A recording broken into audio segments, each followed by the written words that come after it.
سيد روبياليس، مرحبا بك في الدوحة. أنا مغربي وسأعود لقطر 2022. بس عفوا كلاكما مغربيان. ماذا يحدث هنا برفقة مغربيان؟ هذا منافسك راح يكون. أنا لدي الكثير من الأصدقاء المغربيين والآن صديقان آخران.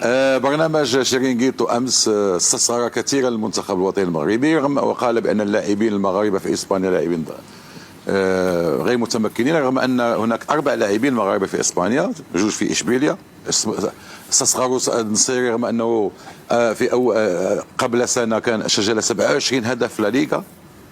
وهناك لاعبين مكونين في إسبانيا، أشرف حكيمي في ريال مدريد، عبدي زلزولي، كذلك منير محمدي. هل لا تظن أن هذا في صالح المنتخب المغربي، استصغار المنتخب المغربي بهذه الطريقة؟ وألا تظن أن هذا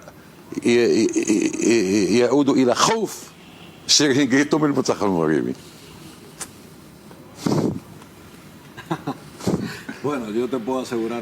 في الواقع من الممكن أن أؤكد لك بأننا نكن احترام كبير للمنتخب المغربي وللبلد أيضا. لبلد المغرب لدي علاقة وطيدة جدا مع سفيرة المغرب في إسبانيا صديقتي كريمة. نحن نتحدث كثيرا وقريبا جدا سأستقبل رسالة منها أو أنا سأرسل لها الرسالة.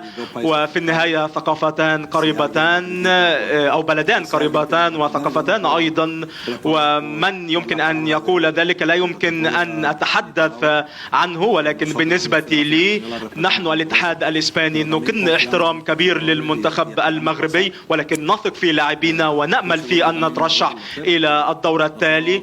ونفس الأمر بالنسبة للمغرب، ولكن نحن سنفعل كل شيء من أجل أن نترشح.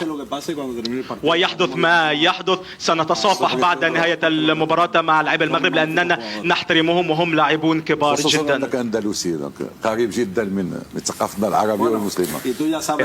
وأنت تعرف جيدا غرناطة وما هي غرناطة بالنسبة للمغاربة. الكثير من المغاربة هنالك في غرناطة.